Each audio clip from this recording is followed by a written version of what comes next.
News, सच जरूरी है। दर्शकों नमस्कार, मैं हूं श्रद्धा तिवारी और आप देख रहे हैं एमएनएस न्यूज टीवी। तो स्वागत है आपका शाम की खबरों में। एक नजर आज की हेडलाइंस को। दिल्ली सरकार के बदले कई नियम, राजनाथ का बिहार में शंखनाद, भाजपा कार्यकर्ताओं को दिया जीत का मंत्र। रुद्रप्रयाग में अलकनंदा नदी का उफान। खबरें विस्तार से। दिल्ली सरकार के बदले कई नियम। दिल्ली सरकार ने औद्योगिक क्षेत्र में बड़े सुधारों की घोषणा करते हुए कई पुराने नियमों में संशोधन किया है। अब यदि किसी फैक्ट्री में 200 से कम कर्मचारी हैं तो मालिक बिना सरकारी अनुमति के फैक्ट्री बंद कर सकता है। यह निर्णय उद्यमियों के लिए कामकाज आसान बनाने की दिशा में एक अहम कदम माना जा रहा है। महिलाओं को दी गई है रात्रिकालीन पाली में काम करने की अनुमति। सरकार ने एक और बड़ा कदम उठाते हुए महिलाओं को नाइट शिफ्ट में काम करने की अनुमति दे दी है। हालांकि यह निर्णय उनकी स्पष्ट सहमति और सुरक्षा इंतजाम सुनिश्चित होने की शर्त पर ही लागू होगा। इससे महिलाओं की भागीदारी और व्यवसायों की उत्पादकता दोनों में इजाफा होने की उम्मीद है। बढ़ती खबर की ओर। राजनाथ का बिहार में शंखनाद, भाजपा कार्यकर्ताओं को दिया जीत का मंत्र। रक्षा मंत्री राजनाथ सिंह ने बिहार के दौरे पर भारतीय जनता पार्टी के कार्यकर्ताओं को संबोधित करते हुए आने वाले चुनावों के लिए जीत का मंत्र दिया है। उन्होंने कहा है कि प्रधानमंत्री नरेंद्र मोदी ही असली विकास पुरुष हैं और उनके नेतृत्व में बिहार एक बार फिर अपना खोया हुआ गौरव प्राप्त करेगा। राजनाथ सिंह ने पार्टी कार्यकर्ताओं को न सिर्फ जोश से भर दिया बल्कि उन्हें जमीन पर उतरकर जनता से सीधा संवाद करने और मोदी सरकार की उपलब्धियों को घर घर तक पहुंचाने का संकल्प भी दिलाया है। राजभूषण जी निषाद, श्री सतीश चंद्र दुबे, श्री नंद किशोर जी यादव, श्री राधा मोहन सिंह जी, श्री संजय जायसवाल, डॉक्टर संजय जायसवाल और बहु गोपाल नारायण सिंह जी, ऋतुराज सिंह जी और यहां मौजूद मेरे सभी कार्यकर्ता बहनों एवं भाइयों, लंबे अरसे के बाद बिहार की प्रदेश कार्य समिति को संबोधित करने के लिए आप सबके सामने खड़ा हुआ हूं। लंबे समय के बाद आया हूं, फिर भी आप लोगों ने बहुत ही गर्मजोशी के साथ स्वागत किया है। लेकिन मैं जानता हूं भारत की परंपरा है और शिष्टाचार का तकाजा भी है। स्वागत, अभिनंदन और सलाम दुआ कभी एक तरफा नहीं होना चाहिए। इसलिए मैं भी अपनी तरफ से शीश झुकाकर आप सभी बहनों भाइयों का हार्दिक अभिनंदन करता हूं, आपका स्वागत करता हूं।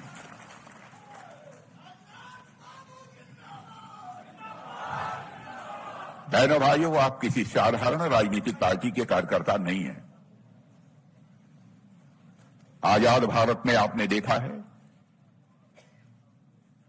कि नेताओं की कथनी और करनी, कृति और कथन, वर्ड्स और डीड्स में अंतर होने के कारण भारत की राजनीति और भारत के नेताओं पर से जनता का विश्वास धीरे धीरे कम होता चला गया। भारत की राजनीति में विश्वास का संकट निरंतर गहरा होता चला गया। लेकिन आप सीना ठोक कर दावे के साथ कह सकते हो कि भारत की राजनीति में पैदा हुए विश्वास के संकट को चुनौती के रूप में किसी राजनीतिक पार्टी ने स्वीकार किया है तो हमारी और आपकी पार्टी या भारतीय जनता पार्टी है। मैं दावे के साथ कहता हूं, हमने जो भी वादे चुनाव के दौरान किए अक्षरशः हर वादे को पूरा किया है। मैं प्रेस के दोस्तों से भी कहना चाहता हूं कि हमारे चुनावी घोषणा पत्र को उठाकर देख लें कि हमने जो कहा है वो किया है अथवा नहीं है। लेकिन ये तीसरा कार्यकाल हमारे प्रधानमंत्री मोदी जी का जो है उसमें अभी 4 साल शेष है, इस बात का भी ध्यान रखा जाना चाहिए। इसलिए बहनों भाइयों, ये हम सबका सौभाग्य है। लोकतंत्र में भी किसी राजनीतिक पार्टी के कार्यकर्ता के रूप में हमें काम करने का अवसर मिला है तो हिंदुस्तान की नहीं, मैं कह सकता हूं कि दुनिया की सबसे विश्वसनीय राजनीतिक पार्टी है, सबसे क्रेडिबल राजनीतिक पार्टी है। मेरे बहनों भाइयों, बिहार की धरती पर आने के कुछ दिन पहले मुझे संघाई कोऑपरेशन ऑर्गेनाइजेशन डिफेंस मिनिस्टर्स की बैठक में भाग लेने का अवसर प्राप्त हुआ था। वहां जो कुछ भी हुआ उसको मीडिया के माध्यम से आप सबको जानकारी निश्चित रूप से होगी। जो बात बहुत कम लोग जानते हैं कि बैठक के दौरान वहां जो मेरे साथियों बैकड्रॉप लगाया गया था, उसमें इस बार नालंदा विश्वविद्यालय को सम्मिलित कराया गया था, क्योंकि भारत और चीन के बीच का जो सांस्कृतिक सेतु है, वह यदि इस देश की कोई धरती है तो वह बिहार की धरती है। इतना ही नहीं, चीन के साथ जो बाइलेटरल मीटिंग यानी द्विपक्षीय बातचीत हुई, उसके बाद जो गिफ्ट एक्सचेंज हुआ, उसमें मैंने चीन के रक्षा मंत्री को एक मधुबनी की पेंटिंग भी भेंट की थी, जिसका नाम है ट्री ऑफ लाइफ। उसका भी बिहार की धरती से नाता जुड़ा हुआ है। ट्री ऑफ लाइफ बिहार ही नहीं बल्कि भारत की जीवनदायिनी शक्ति है, भारत की वह आध्यात्मिक ऊर्जा है और वह ज्ञान शक्ति का प्रतीक है। जब मैं पटना रहा था तो ट्री ऑफ लाइफ के बारे में मैं सोच रहा था, और जब मैं आप लोगों के बीच में दोस्तों यहां पर मौजूद हूं तो मुझे साफ दिख रहा है कि हमारी भारतीय जनता पार्टी का जो यह संगठन है, वह भी एक तरह का वृक्ष ही है, जिसकी जड़ों को मजबूत करने का काम हमारे परिश्रमी और दृढ़ इच्छा शक्ति के धनी कार्यकर्ता ही करते हैं। भाजपा में हर कोई कार्यकर्ता भाव से ही काम करता है, चाहे वह किसी भी पद पर क्यों न बैठा हो। यही हमारी पार्टी की मजबूती का आधार है। और साथियों, जिसका यह परिणाम यह हुआ है कि भारतीय जनता पार्टी पूरी दुनिया की सबसे बड़ी राजनीतिक पार्टी आज बन चुकी है। साथियों, आज जब हम पटना में बिहार प्रदेश भारतीय जनता पार्टी की कार्य समिति की बैठक के लिए यहां पर एकत्रित हुए हैं, पटना के बारे में एक जगह ऐसा लिखा गया है कि यह पटना नगर पृथ्वी का तिलक तथा विद्वानों की निवास स्थली है, जिसे भगवान विश्वकर्मा ने भगवान ब्रह्मा को अपना कौशल दिखाने के लिए बनाया था। यह है आपकी और हमारी यह पटना नगरी। पटना की पावन धरती विचार, ज्ञान और जन क्रांति की भूमि है। यह वही पाटलिपुत्र है जहां सम्राट अशोक ने शांति और धम्म का संदेश पूरी दुनिया तक पहुंचाया था। यही वह भूमि है जहां चाणक्य ने राजनीति और राष्ट्रनीति के शाश्वत सिद्धांत रचे थे, और जहां आर्यभट्ट ने खगोल और गणित के क्षेत्र में भारत को विश्व गुरु बनाने का काम किया था। इसलिए भूमि केवल इतिहास की ही नहीं, भविष्य के भी निर्माता है। ऐसी महान धरती है हमारे इस बिहार राज्य की। मेरे साथियों, बिहार की कमान इस समय डॉक्टर दिलीप जायसवाल जी के हाथों में है। उनकी अध्यक्षता में यह प्रदेश कार्य समिति की बैठक हो रही है, और मैं जानता हूं उन्होंने बराबर एक कार्यकर्ता के भाव से काम किया है। और एक बात जो यहां मैं जोड़ना चाहता हूं यह है कि यहां मौजूद आप सभी कार्यकर्ता सामान्य कार्यकर्ता नहीं हैं, आप स्वर्णिम बिहार के निर्माता हैं। आप सिर्फ पार्टी के सदस्य मात्र नहीं हैं, आप हमारी विचारधारा के योद्धा हैं। आप बिहार के निर्माण की नींव हैं। और आज बिहार प्रदेश कार्य समिति की बैठक मैं मानता हूं कोई साधारण आयोजन नहीं है। यह वह क्षण है जब हम अपने महान अतीत से प्रेरणा लेकर आने वाले चुनावों की रणनीति तय करेंगे, संगठन को एक नई दिशा देंगे और अपने कार्यकर्ताओं के संकल्प को जन आंदोलन में बदलेंगे। साथियों, हम सब जानते हैं कि भाजपा के बड़ा से बड़ा पदाधिकारी क्यों न हो या एक निष्ठावान करता, वह सिर्फ चुनावों के वक्त ही नहीं सक्रिय होता है, बल्कि वह हर दिन राष्ट्र निर्माण की साधना में लगा रहता है। और आज बिहार में यही साधना परिवर्तन की शक्ति बनकर उभर चुकी है। यह केवल एक संगठन की बैठक मात्र नहीं है, इस रूप में मैं इसे नहीं देखता हूं, बल्कि एक संकल्प सभा है। और उस संकल्प की शुद्धि के लिए जो बिहार और भारत को नई ऊंचाइयों पर ले जाने के लिए हमें लेना है।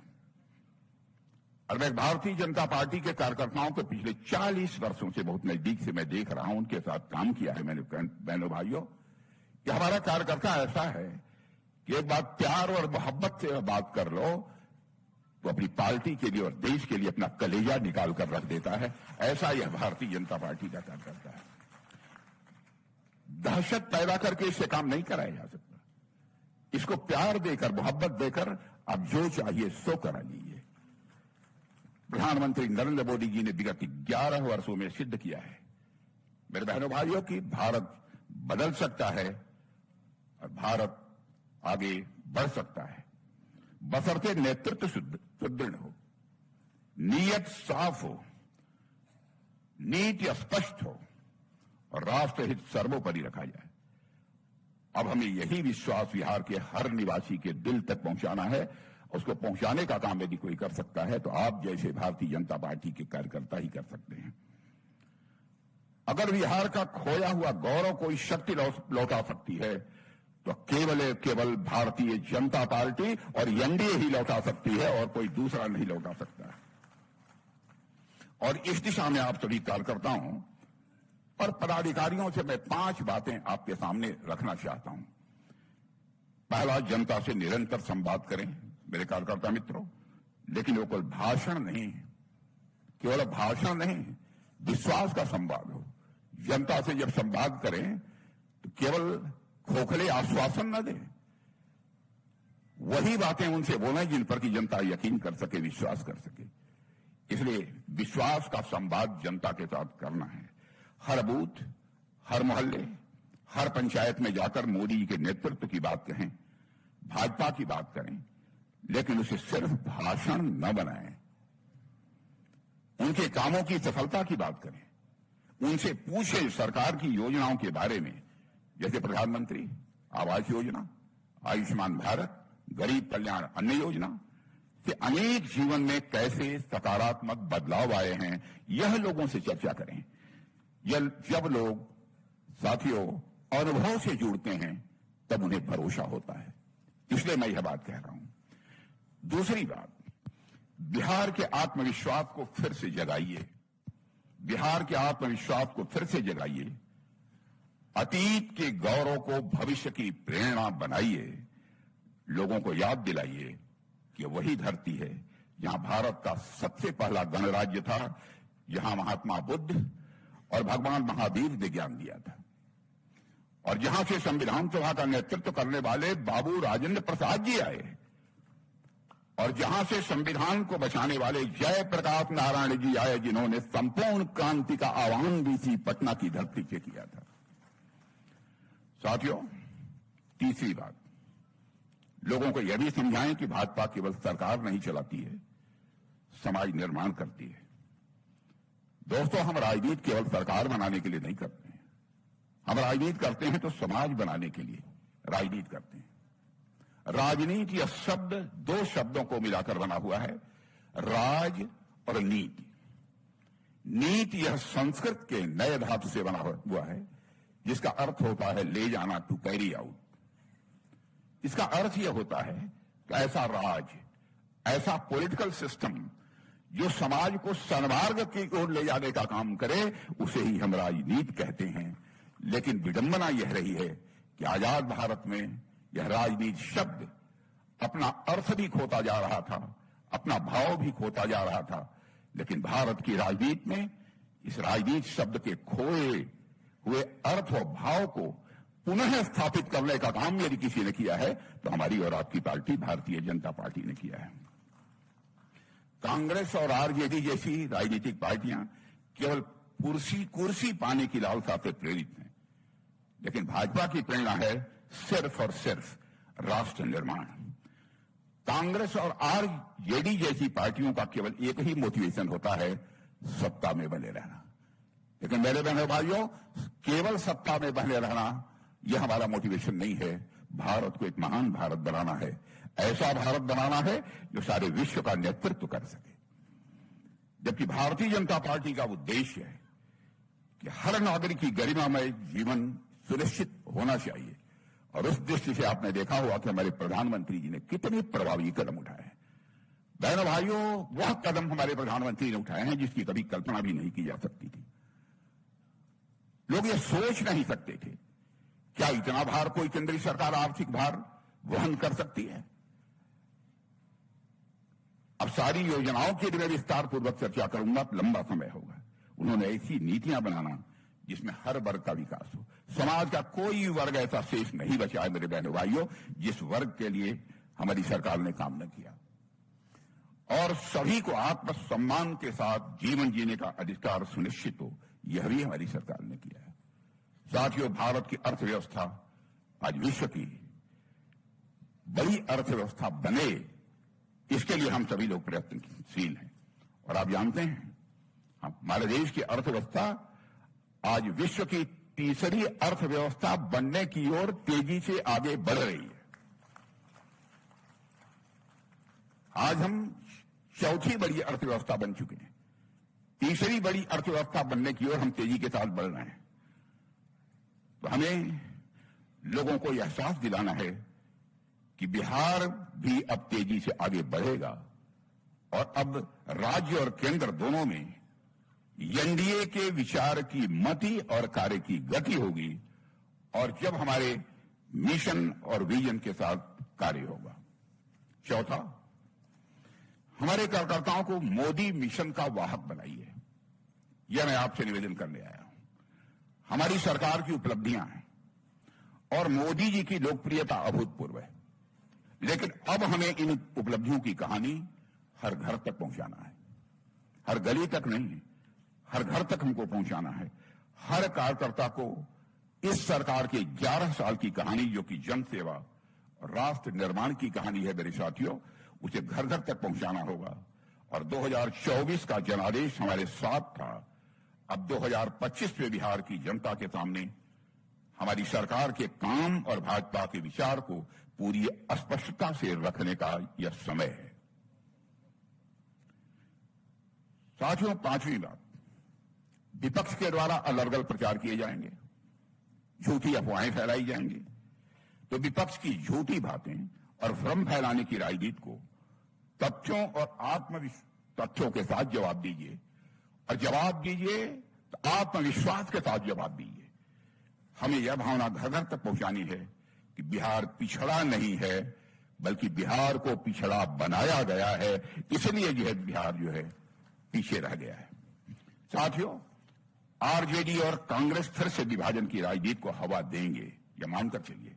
जातियों में बांटेंगे, वर्गों में लोगों को बांटेंगे, लेकिन हम विकास और विश्वास की राजनीति करते हैं। इसलिए जब विपक्ष नफरत की राजनीति की बात करे तो उसका जवाब और कुछ नहीं हो सकता, वह सेवा की राजनीति हो सकती है। उसी सेवा की राजनीति से ही उसका जवाब देना है। और जब ये बिहार को पीछे धकेलने वाली बात करें तो हम उज्जवल भविष्य का रोड मैप बताएंगे, कैसे हम बिहार को हम आगे बढ़ाएंगे। जब वो विभाजन की राजनीति करें तो हम लोगों को जोड़ने वाली बात करनी है, और जब वो बिहार के लोगों को मुद्दों से भटकाएं, हम शिक्षित बिहार की बात करें, हम लोगों को बताएं कि आत्मनिर्भर बिहार कैसे बनेगा।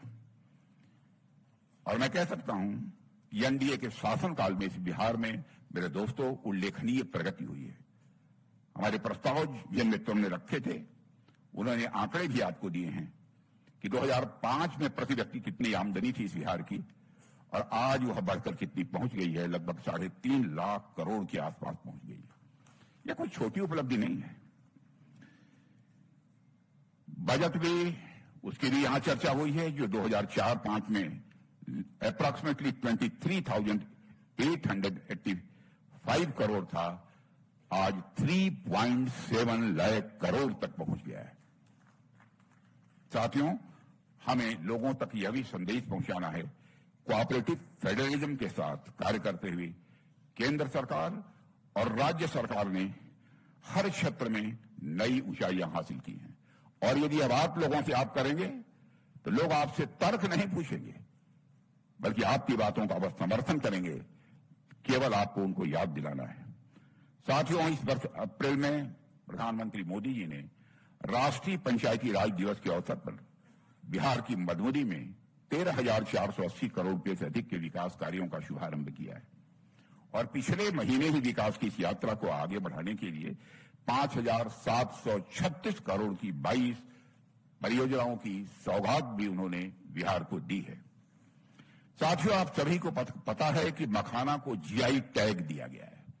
यह कोई सामान्य उपलब्धि नहीं है। मखाना को जीआई टैग दिया गया है, और आज बिहार का मखाना सिर्फ एक पारंपरिक खाद्य पदार्थ नहीं रहा है, बल्कि अब वह सुपर फूड के रूप में वैश्विक मान्यता प्राप्त कर चुका है। सुपर फूड के रूप में एक वैश्विक मान्यता प्राप्त कर चुका है। यह सभी बिहारवासियों के लिए मैं समझता हूं एक गौरव का विषय है। साथियों, हमारी सरकार ने इस वर्ष बजट में मखाना बोर्ड के गठन की घोषणा भी की है। मखाना रिसर्च सेंटर को राष्ट्रीय दर्जा भी प्राप्त हो गया है, यह मुझे बताया गया है, जिससे इसमें वैज्ञानिक शोध और साथ ही साथ इनोवेशन, जो नवाचार कहते हैं, नवाचार को स्वाभाविक रूप से और बढ़ावा मिलेगा। अब हमारा मखाना दोस्तों केवल भारत तक ही सीमित नहीं रहेगा, भारत की बाजारों तक ही सीमित नहीं रहेगा, बल्कि अंतर्राष्ट्रीय बाजारों तक पहुंचेगा और दुनिया में बिहार की एक अलग पहचान हमारा ये मखाना भी बनाएगा। साथियों, बिहार की प्रगति से ही देश की प्रगति होगी। हमारी सरकार ने वर्ष 2047 तक भारत को विकसित राष्ट्र बनाने का संकल्प लिया है। मेरा विश्वास है कि विकसित भारत का मार्ग प्रशस्त यदि होगा तो विकसित बिहार से ही वह मार्ग प्रशस्त होगा। और साथियों, प्रधानमंत्री जी के मार्गदर्शन और मजबूत नेतृत्व में तथा हमारे बिहार के मुख्यमंत्री श्री नीतीश कुमार जी के कुशल नेतृत्व में हम सभी को विकसित भारत और विकसित बिहार के संकल्प की सिद्धि को प्राप्त करना है। इसके लिए पूरी ताकत हम लोगों को लगानी पड़ेगी। हमें लोगों को यकीन दिलाना है कि कोई पार्टी बिहार को उसके गौरवपूर्ण इतिहास की तरह गौरवमय उज्जवल भविष्य दे सकती है तो वह केवल और केवल पार्टी भारतीय जनता पार्टी है। केवल और केवल गठबंधन यदि कोई है तो एनडीए है। साथियों, जब आजादी से पहले श्री सच्चिदानंद जी सिन्हा के नेतृत्व में बिहार के युवा बुद्धिजीवियों ने अलग राज्य की मांग की थी, मैं आपको याद दिलाना चाहता हूं, तो उस समय सारे युवा बुद्धिजीवियों के मन मस्तिष्क में एक उम्मीद थी। वो उम्मीद थी इस रत्नगर्भा भूमि के खजाने से एक समृद्ध और खुशहाल बिहार बनेगा। साथियों, जब स्वामी सहजानंद सरस्वती ने एक छोटे से गांव बिहटा से किसान आंदोलन की जब उन्होंने शुरुआत की थी, जब केबी सहाय खून से सनी पट्टियों को साफ जमींदारी उन्मूलन का प्रस्ताव लेकर बिहार की विधानसभा में खड़े हुए थे, जब राहुल सांकृत्यायन और कार्यानंद शर्मा जैसे सेनानी परमानेंट सेटलमेंट जैसी व्यवस्था को हिलाकर रख देने निकले थे, तब बिहार में उम्मीद थी और यहां के लोग भविष्य के प्रति आश्वस्त थे। बिहार भारत के सुनहरे भविष्य की, मेरे साथियों, एक प्रयोगशाला थी। जब छोटा नागपुर की पहाड़ियों में जमशेद टाटा जी के लिए शाहपुर साकलातवाला को ने आयरन ओर खोजा था, और इतना ही नहीं, साक्षी गांव में स्टील प्लांट की नींव पड़ी थी। जब बोकारो रांची में टेम्पल्स ऑफ टेक्नोलॉजी खड़े हुए थे, जब बिहार के लोगों ने चेकोस्लोवाक और रूसी इंजीनियरों के साथ मिलकर विकसित बिहार और भारत का सपना उस समय गढ़ा था। मेरे साथियों, और फिर जब अगस्त 1974 में बीमार जयप्रकाश नारायण जी ने, अस्वस्थ उस समय थे जयप्रकाश नारायण जी, उन्होंने गांधी मैदान से भारी बारिश में डटे हुए जन समूह से कहा था, भ्रष्टाचार मिटाना है और नया बिहार बनाना है। तब एक बार फिर पूरे राज्य में बदलाव की मशाल जल उठी थी। लेकिन अफसोस मेरे साथियों, लंबे समय तक चली कांग्रेस और आरजेडी की विफल, भ्रष्ट और परिवारवादी सरकारों ने इन सभी उम्मीदों को, सभी आशाओं को गहरी निराशा में बदल दिया। साथियों, विकास का पहिया सिर्फ थमा नहीं, बल्कि वो उल्टा चलने लगा इन लोगों के शासनकाल में। यहां की असाधारण प्रतिभा पलायन करने पर लोग मजबूर हो गए। बिहार, जो भारत की राजनीति, समाज और विचार का सिरमौर था, पिछड़ेपन और कुशासन की गिरफ्त में धकेल दिया गया। लेकिन दोस्तों, अब वो कहानी काफी हद तक बदल चुकी है। साथियों, बिहार कभी भारत के विकास का अगुआ बन सकता था। इसकी धरती, यहां के लोगों की प्रतिभा और मेहनत में वह सामर्थ्य भी था कि वह राज्य पूरे राष्ट्र के लिए एक आदर्श बनता। लेकिन उस सपने को नष्ट किया गया। कांग्रेस और फिर आरजेडी के वर्षों के कुशासन ने उस सपने की हत्या कर दी थी। साथियों, आरजेडी से पहले दशकों तक कांग्रेस भी बिहार के पिछड़ेपन और दुर्दशा का एक बहुत बड़ा कारण रही है। 1980 के दशक में जब बिहार में कांग्रेस का कुशासन था तो सिर्फ मुख्यमंत्री बदल रहे थे, विकास की दशा नहीं बदल रही थी। भ्रष्टाचार को संस्थागत रूप दिया गया और बिहार में गवर्नेंस की रीढ़ पूरी तरह से तोड़ दी गई थी। आप जरा सोचिए साथियों, जिस धरती में साहित्य से लेकर विज्ञान तक, धर्म से लेकर आत्मज्ञान तक हर क्षेत्र में भारत को दिशा दी हो, उस बिहार को कांग्रेस और आरजेडी की विफल, भ्रष्ट और जातिवादी राजनीति ने किस गर्त में पहुंचा दिया। साथियों, यह वही बिहार है जिसमें बुद्ध को जन्म दिया, आर्यभट्ट को दुनिया को दिया, चाणक्य नीति दी, नालंदा और विक्रमशिला जैसे विश्वविख्यात विद्यालय दिए। यही वह बिहार है। लेकिन कांग्रेस की सरकारों में भी असफलता की कहानियां उसकी कितनी है उस विस्तार में नहीं जाना चाहता। लेकिन जब कांग्रेस सत्ता से बाहर हुई तो बागडोर किसके हाथों में आई थी? आरजेडी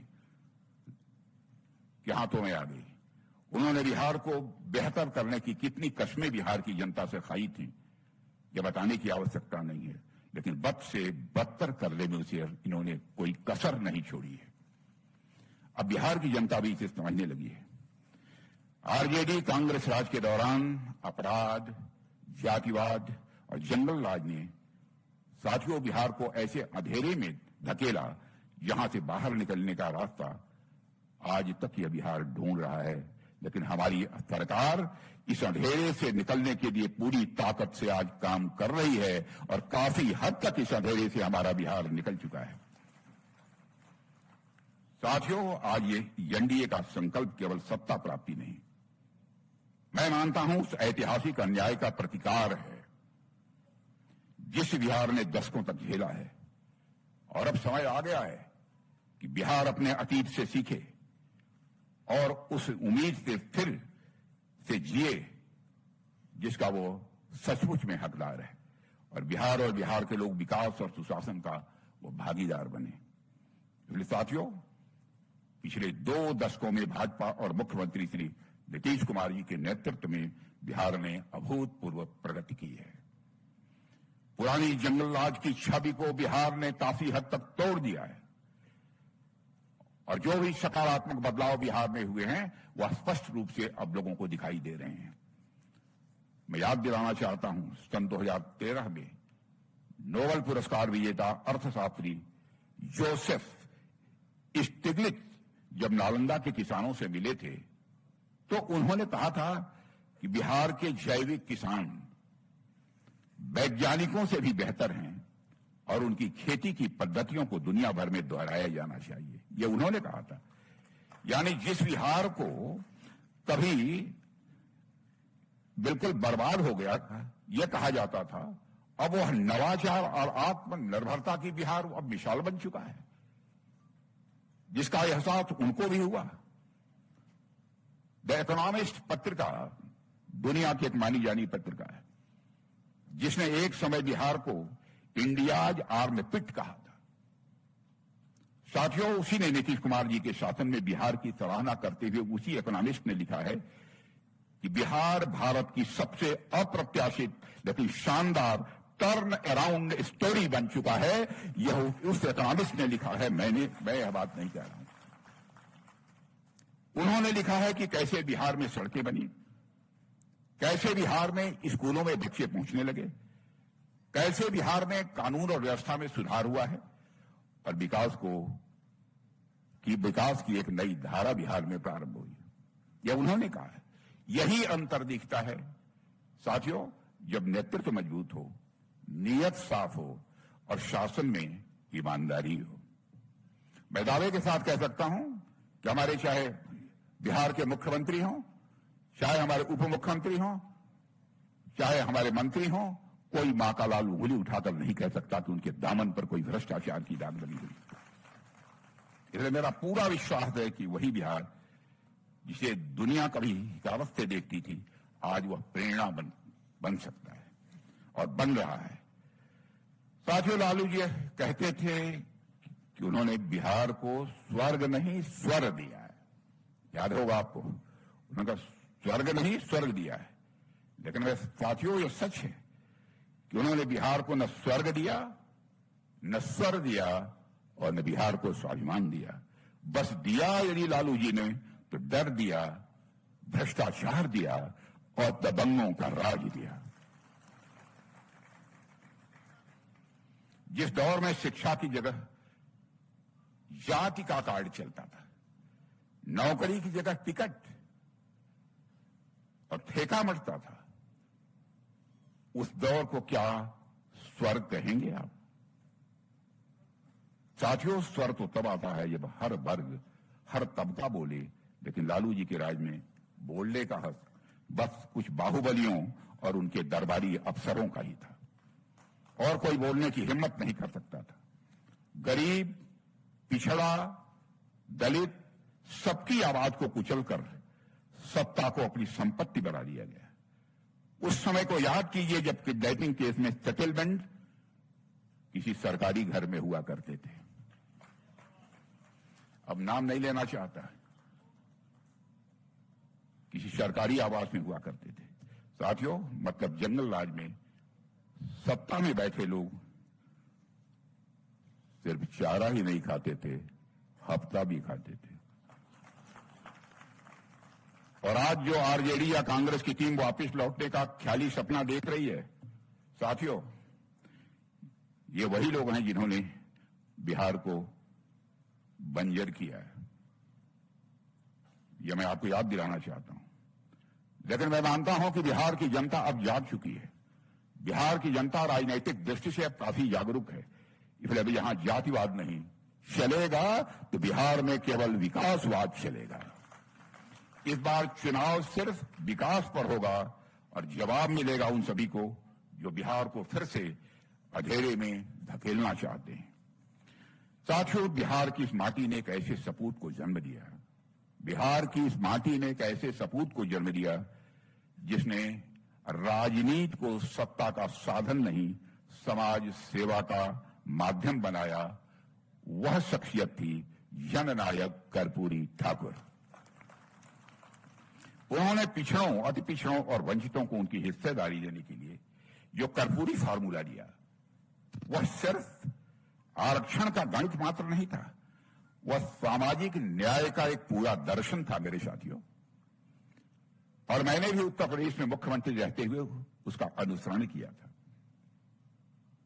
साथियों, आज जब प्रधानमंत्री मोदी जी कहते हैं सबका साथ, सबका विकास, सबका विश्वास, तो वो उसी दर्शन का विस्तार है जिस दर्शन को जननायक कर्पूरी ठाकुर ने दिया था। साथियों, हमारी सरकार ने सामाजिक न्याय को बढ़ावा देने के लिए जाति जनगणना की अनुमति दे दी है। मोदी जी ने राष्ट्रीय पिछड़ा वर्ग आयोग को संवैधानिक मान्यता दिलाई है। यही तो है कर्पूरी ठाकुर की विरासत को आगे ले जाना। कर्पूरी ठाकुर की विरासत को यदि आगे कोई ले जा सकता है तो केवल और केवल भारतीय जनता पार्टी और एनडीए ही ले जा सकते हैं मेरे बहनों भाइयों, और कोई दूसरा नहीं ले जा सकता। और साथियों, कितना बड़ा राजनीतिक और नैतिक विरोधाभास है कि लालू प्रसाद जी यादव, जो हर मंच पर कर्पूरी ठाकुर जी को अपना गुरु कहते हैं, उनके विचारों, उनकी सादगी और उनके सिद्धांतों की सबसे अधिक उपेक्षा यदि किसी ने की है तो उनकी सरकार ने ही की है। कर्पूरी जी ने जिन मूल्यों को, समाजवाद, ईमानदारी और अंतिम व्यक्ति तक न्याय के लिए अपना जीवन खपा दिया, उन्हीं मूल्यों का लालू यादव जी के शासन में उसके साथ क्रूर मजाक किया गया, सारे मूल्यों को कुचल डाला गया। हालांकि लालू जी सार्वजनिक रूप से तो कर्पूरी जी के साथ अपनी घनिष्ठता प्रदर्शन करते थे, लेकिन निजी तौर पर उनके लिए क्या कहते थे शायद बिहार के कुछ लोगों को मालूम होगा। मालूम है कि कुछ लोगों को नहीं मालूम। बहनों भाइयों, कर्पूरी जननायक कर्पूरी ठाकुर जी के लिए आप शब्दों का प्रयोग करते थे। ऐसा लोगों ने मुझे बतलाया। यह दोहरा चरित्र है लालू जी। राजनीति में चरित्र दोहरा नहीं होना चाहिए। और यह एक पुस्तक में लिखा हुआ है जिसे मैंने देखा है, वह शंकरसन ठाकुर एक वरिष्ठ पत्रकार थे, उन्होंने पुस्तक लिखी है ब्रदर्स विहारी, उसमें इसका उल्लेख किया है। और एक घटना और मैं आपके सामने यहां रखना चाहता हूं, जिसे पढ़कर मेरा मन बहुत व्यथित हो गया। प्रसिद्ध पत्रकार शंकरसन ठाकुर ने अपनी पुस्तक में स्वर्गीय लक्ष्मी साहू की बताई एक घटना का भी उन्होंने उल्लेख किया है। कर्पूरी ठाकुर जी जब विपक्ष के नेता थे, उन्होंने लिखा है, कर्पूरी ठाकुर जी जब विपक्ष के नेता थे तो बहुत बीमार चल रहे थे, लेकिन विधानसभा में एक अहम बहस में हिस्सा लेने के लिए उन्हें मजबूरी से घर से निकलना पड़ा। कर्पूरी जी का जीवन अत्यंत सादा था, न गाड़ी न तामझाम। उन्होंने अपने सहयोगी शिवानंद पासवान से कहा था कि लालू यादव से पूछो, अगर संभव हो तो अपनी जीप से मुझे विधानसभा छोड़ दें। क्या मैं अपनी बात नहीं कह रहा हूं, मुझे क्षमा किया जाए। जो कि वरिष्ठ पत्रकार ने लिखा है उसी की बात मैं कह रहा हूं। अब सोचिए, एक बीमार, वरिष्ठ और सम्मानित नेता की छोटी सी मदद की यह बात थी। वो लालू जी जो खुद को कर्पूरी भक्त कहते थे, उन्होंने क्या जवाब दिया होगा, उसकी आप कल्पना नहीं कर सकते। लालू जी ने कहा कि मेरी जीप में तेल नहीं है, और वैसे भी कर्पूरी जी इतने बड़े नेता हैं, वो अपनी कार क्यों नहीं खरीद लेते हैं। कर्पूरी ठाकुर जी को लालू प्रसाद यादव ने सिर्फ जुबान से गुरु कहा, लेकिन कभी भी मेरे दोस्तों मन से उनका सम्मान नहीं किया है। और जो कुछ भी मैंने कहा है, मैंने पत्रकार की बात कही है, उसे मेरा जुमला न माना जाए। लेकिन उन्हीं कर्पूरी बाबू को सच्चा सम्मान तब मिला जब हमारे प्रधानमंत्री नरेंद्र मोदी जी ने मरणोपरांत भारत रत्न की उपाधि से अलंकृत किया। इसीलिए मैं कहता हूं कि हिंदुस्तान की अकेली राजनीतिक पार्टी भारतीय जनता पार्टी है जिसके कृति और कथन, जिसके वर्ड्स और डीड्स, कहने और करने में कोई अंतर नहीं है मेरे दोस्तों। और मैं मानता हूं कि यह भारत रत्न, यह एक सिर्फ पुरस्कार नहीं था, यह एक राजनीतिक और नैतिक घोषणा थी कि जो लोग सच्चे समाजवादी थे, जो वंचितों की आवाज थे, जो सत्ता में रहकर भी सादा जीवन जीते थे, वे ही असल में भारत के रत्न हैं। इसीलिए उन्हें भारत रत्न दिया गया। साथियों, लालू जी के मुख्यमंत्री रहते समय कर्पूरी जी की विरासत और मूल्य दोनों को हाशिए पर डाल दिया गया। विरासत और मूल्यों को दोनों को हाशिए पर डाल दिया गया।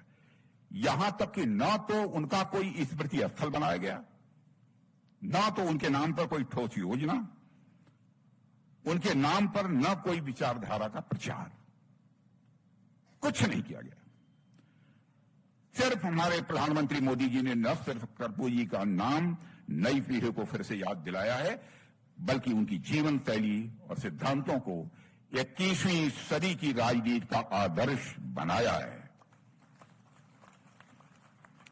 साथियों, महापुरुषों का अपमान करना कुछ दलों की आदत बन चुकी है। सम्मान देना तो दूर, उन्हें अपनी राजनीति की चौखट पर बिछा देना ही यह उनकी शैली बन चुकी है। साथियों, हाल ही में देश के अंतरात्मा को झकझोर देने वाला एक दृश्य वायरल हुआ था, शायद आपने भी देखा होगा, जिसमें लालू यादव जी के जन्मदिन समारोह में बाबा साहब भीमराव अंबेडकर की तस्वीर लालू जी के पैरों के पास रखी गई थी। सोचिए साथियों,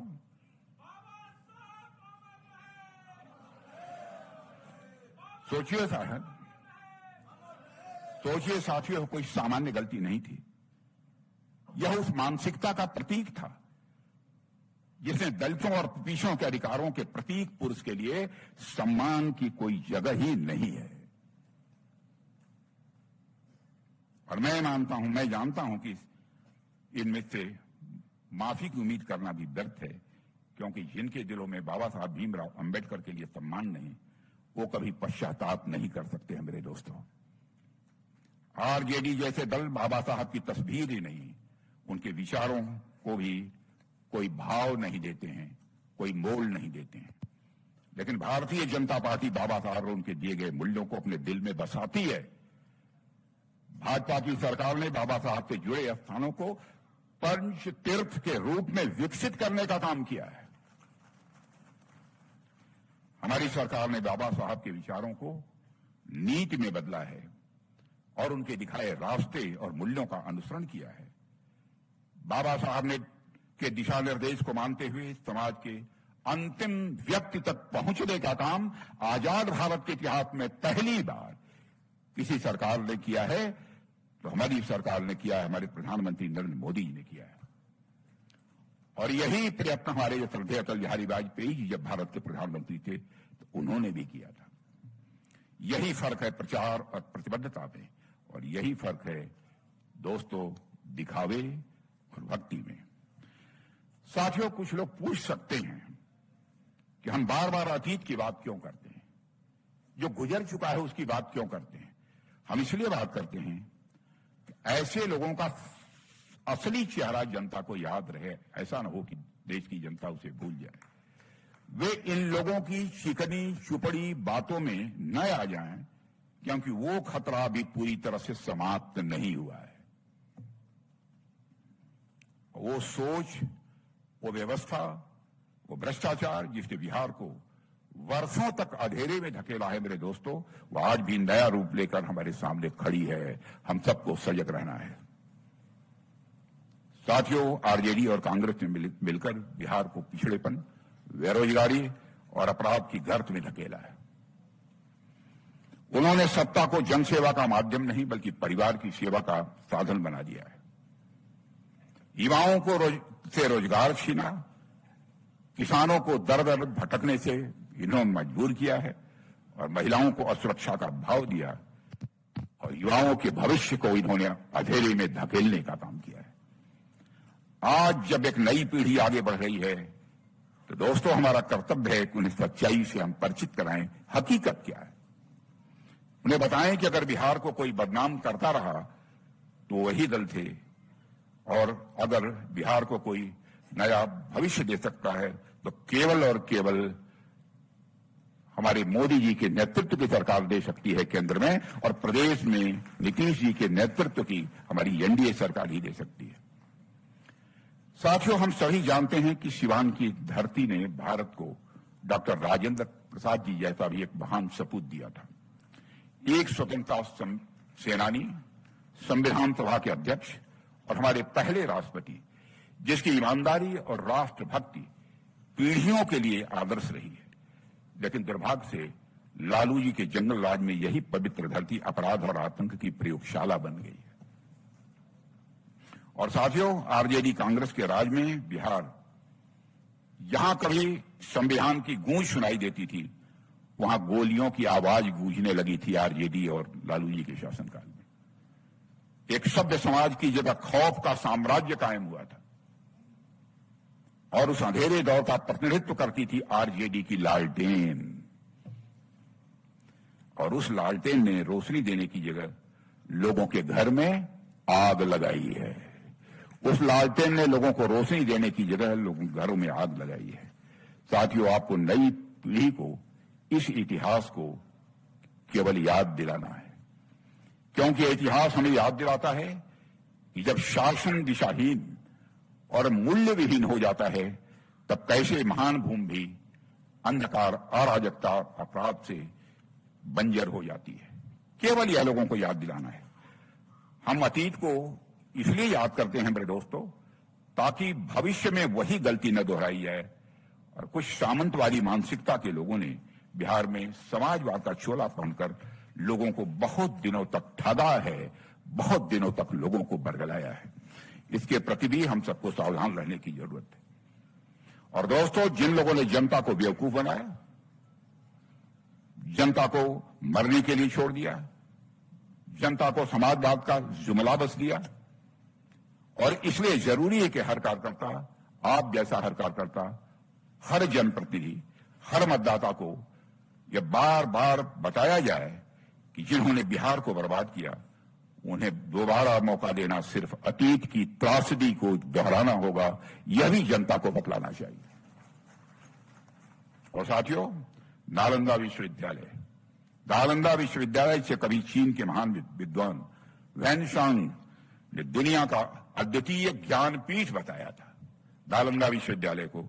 उन्होंने लिखा था कि नालंदा के हजारों आचार्य अद्वितीय प्रतिभा और बुद्धिमत्ता के धनी हैं।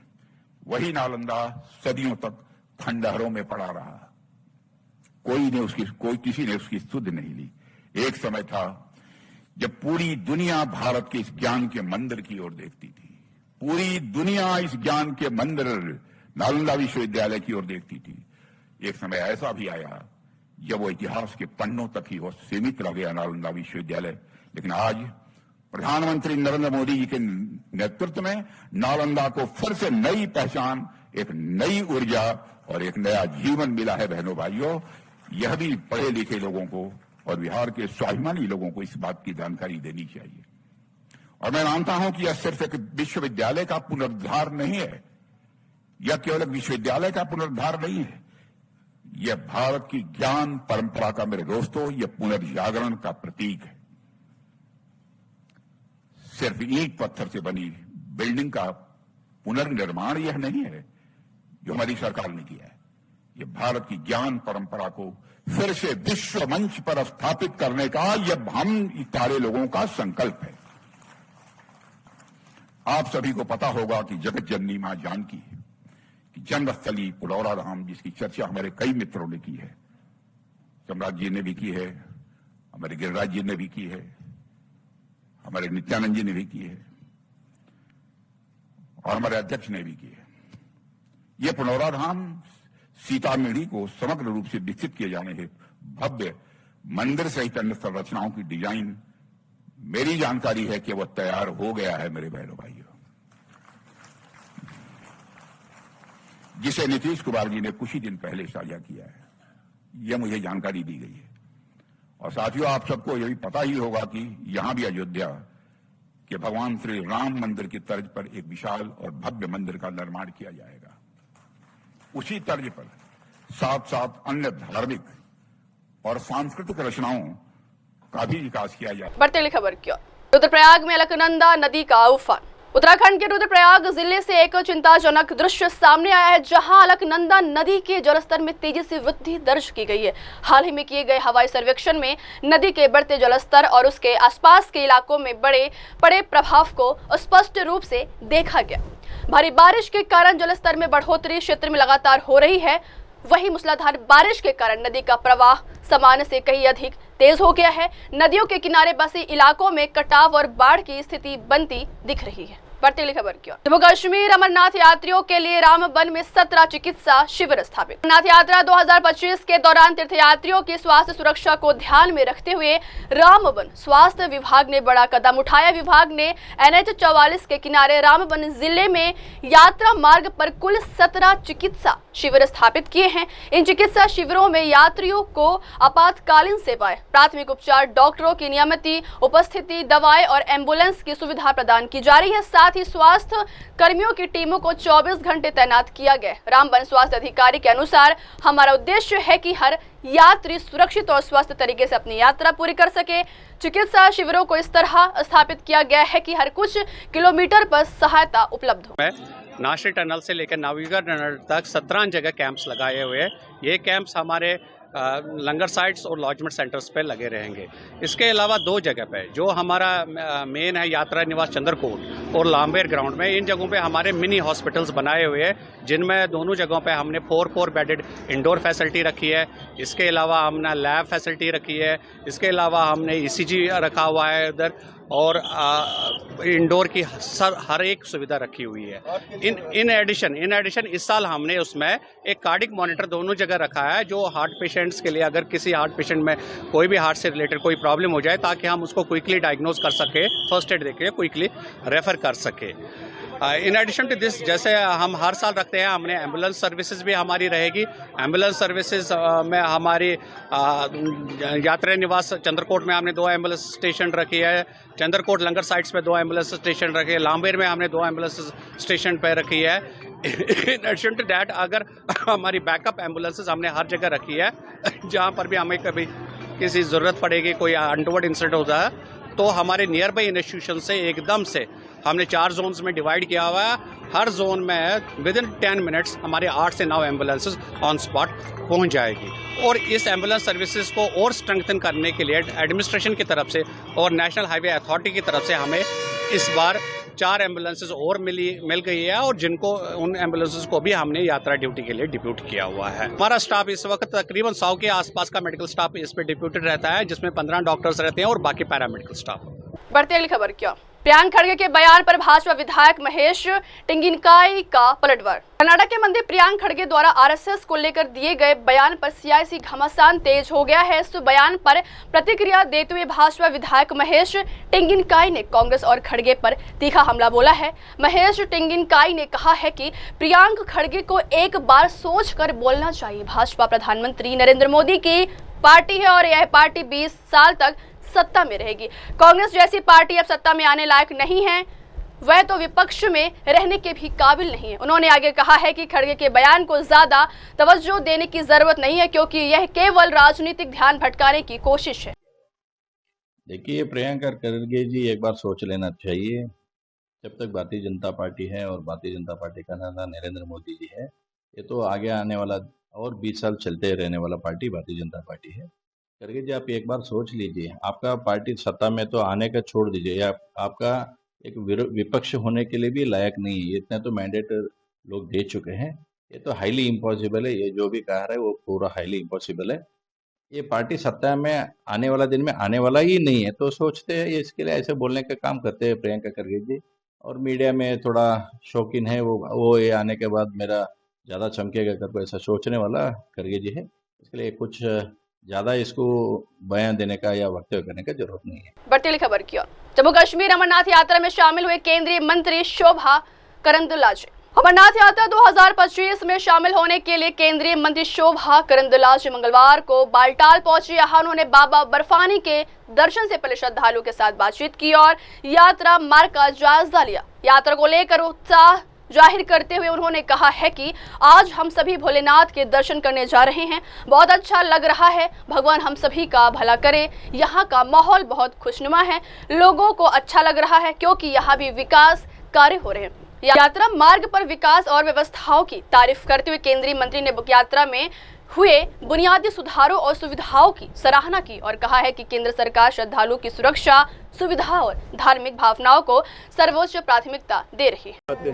एक अलग ही माहौल पैदा होता है। बाहर से लोग आते हैं, कश्मीर के लोग जुड़ते हैं। आज फिर से मौका मिला है, पहला जत्था आज है और आप भी आज जा रहे हैं। उसके आज हम सब इतना भीड़ है इधर, सब मिलके अमरनाथ भोलेनाथ को देखने जा रहे हैं।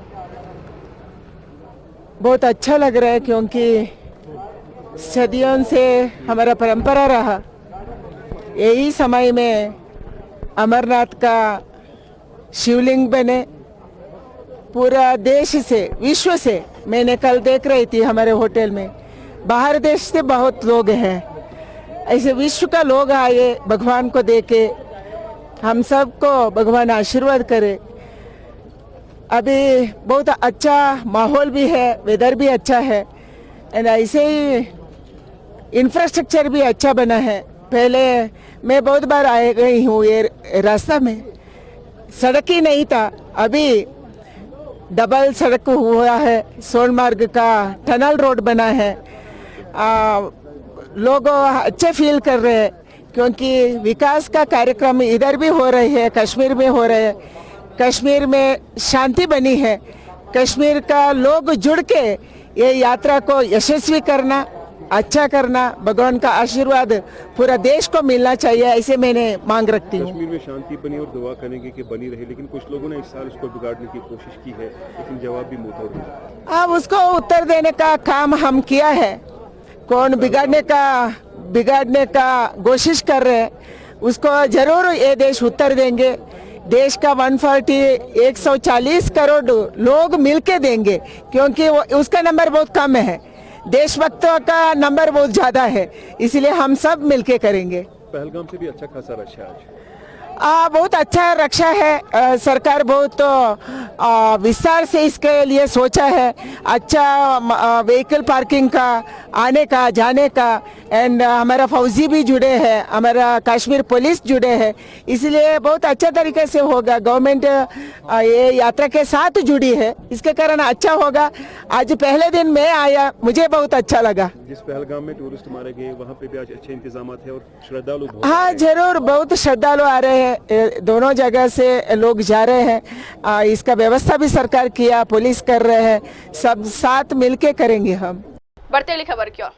बालटाल से अमरनाथ की ओर बढ़े श्रद्धालु, आस्था और उत्साह के संग शुरू हुई यात्रा। अमरनाथ यात्रा 2025 की आधिकारिक शुरुआत के साथ ही आज बालटाल आधार शिविर से बड़ी संख्या में श्रद्धालुओं ने बाबा बर्फानी की पवित्र गुफा की ओर अपनी आस्था से भरी यात्रा शुरू की है। चारों ओर हर हर महादेव और बम बम भोले के जयकारों से माहौल आध्यात्मिक ऊर्जा से सराबोर हो गया है। वहीं बालटाल मार्ग पर तैनात सुरक्षा बलों और प्रशासन ने यात्रा की व्यवस्था को बेहद सुरक्षित और व्यवस्थित बनाया। श्रद्धालुओं के लिए स्वास्थ्य, ठहराव, जलपान और चिकित्सा की पूरी व्यवस्था भी की गई है। बढ़ते अगली खबर की ओर। इंग्लिश गेंदबाज की हरकत पर गरमाए गिल। भारत और इंग्लैंड के बीच चल रहे मुकाबले में एक दिलचस्प और तीखा पल उस समय देखने को मिला जब भारतीय बल्लेबाज शुभमन गिल और इंग्लैंड के तेज गेंदबाज ब्राइडन कार्से के बीच हल्का तनाव देखने को मिला। घटना 34वें ओवर की है। ओवर की चौथी गेंद से ठीक पहले ब्राइडन कार्से ने शुभमन गिल का ध्यान भटकाने के लिए कुछ इशारे या हरकतें की। ऐसा प्रतीत हुआ मानो वो गिल को मानसिक तौर पर परेशान करना चाहते हो, लेकिन गिल ने अपने अंदाज में पूरी नजाकत और जवाबदेही के साथ इसका जवाब दिया। गिल ने बिना घबराए हवा में हाथ उठाकर कार्से को जवाब दिया और अगली ही गेंद पर शानदार शॉट खेलते हुए अपने इरादों का साफ संदेश दे दिया, मैं फॉर्म में हूं और फोकस में भी। बढ़ते अगली खबर की ओर। गुलामी से बेहतर जेल की कैद, इमरान ने भरी हुंकार। पाकिस्तान की जेल में बंद पूर्व प्रधानमंत्री इमरान खान ने एक बार फिर अपनी बेबाक बयानबाजी जारी रखते हुए कहा है कि गुलामी स्वीकार करने से बेहतर है जेल में रहना। उन्होंने अपनी कैद की स्थितियों का उल्लेख करते हुए स्पष्ट किया है कि वे राजनीतिक लड़ाई जारी रखेंगे। वहीं इमरान खान ने जेल से अपने समर्थकों को संदेश देते हुए कहा है कि हम गुलामी स्वीकार नहीं कर सकते हैं, जेल की कैद में रहना बेहतर है, हमारी आजादी और सम्मान के लिए लड़ाई जारी रहेगी। बढ़ती अगली खबर की ओर। पश्चाताप रैली निकाले यूबीटी। बुल्ढाना में शिवसेना, यूबीटी और मनसे द्वारा 5 जुलाई को मराठी विजय दिवस के रूप में मनाए जाने पर केंद्रीय मंत्री प्रताप राव जाधव ने कहा है कि उत्सव रैली निकालने की बजाय उद्धव ठाकरे को पश्चाताप रैली निकालनी चाहिए। मिश्रा समिति ने कहा है कि 1 से 10 तक हिंदी अनिवार्य करने का प्रस्ताव रखा था और उद्धव ठाकरे ने उस प्रस्ताव को स्वीकार किया था। अब वही लोग पूरे महाराष्ट्र में हिंदी का विरोध करते नजर आ रहे हैं। ये देखिए, माननीय उद्धव जी ठाकरे साहब ने जल्लोष मेलावा लेने के बजाय उन्होंने पश्चाताप रैली वहां पर करना चाहिए, क्योंकि महाराष्ट्र में मिश्लेकर समिति ने जो भी हिंदी शक्ति का अहवाल उन्होंने दिया था कि पहली से लेकर 10वीं तक हिंदी कंपलसरी विषय होना चाहिए, लेकिन वो अहवाल उन्होंने लिया और अभी वो ही उसी हिंदी का विरोध करते हुए पूरे महाराष्ट्र में देख रहे हैं। लेकिन महाराष्ट्र की जनता के भावना को नजर सामने रखते हुए हमारे महायुति के सरकार ने वो जीआर भी रद्द कर दिया है और ये लेकिन जल्लोष जो मनाने की बात कर रहे हैं, तो इन्होंने पश्चाताप मेलावा वहां पर लेना चाहिए। बढ़ती खबर की ओर। कोलकाता सामूहिक बलात्कार मामले पर विजय रहाटकर का बयान।